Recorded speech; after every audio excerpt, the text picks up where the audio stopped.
বন্ধুরা, অবশেষে সেই কাঙ্ক্ষিত মুহূর্ত, যেটার জন্য দর্শকেরা এতদিন ধরে অপেক্ষা করছিলেন, সেটা যেন এবার বাস্তবেই ঘটতে চলেছে।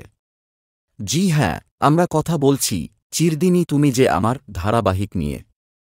আর এবার মন্দিরেই মুখোমুখি হতে চলেছে আর্য স্যার ও অপর্ণা। আগামী পর্বে দেখা যাবে অপর্ণা তাঁর বাবা মাকে নিয়ে একটি মন্দিরে গিয়েছে পূজা দিতে, কিন্তু ঠিক সেই মন্দিরেই হাজির হবেন আর্য স্যার। অন্যদিকে অপর্ণার মনে কেমন যেন অদ্ভুত অনুভব। সে ভাবে, আর্য স্যার, আপনি কি এখানেই আছেন?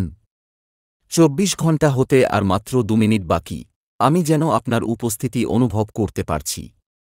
আর ঠিক তখনই ক্যামেরা ঘুরে যায় আর্য স্যারের দিকে। তিনি অপর্ণার দিকে তাকিয়ে রয়েছেন আর ভাবছেন, এখানে এইভাবে অপর্ণার সঙ্গে দেখা হয়ে যাবে ভাবতেই পারিনি আমি। এবার কি সত্যিই সব না বলা কথাগুলো একে অপরকে জানাবে তারা? এবার কি মিলন হবে দুই মনে জমে থাকা ভালোবাসার? সব উত্তর পেতে চোখ রাখুন চিরদিনই তুমি যে আমার ধারাবাহিকের পরবর্তী পর্বে। ভিডিওটি ভালো লাগলে অবশ্যই লাইক দিন, আপনার মতামত কমেন্টে জানাতে ভুলবেন না, আর নতুন নতুন আপডেট পেতে চ্যানেলটি সাবস্ক্রাইব করুন এখনই। ধন্যবাদ সবাইকে। আসছে পর্বে দেখা হবে আরও চমক নিয়ে।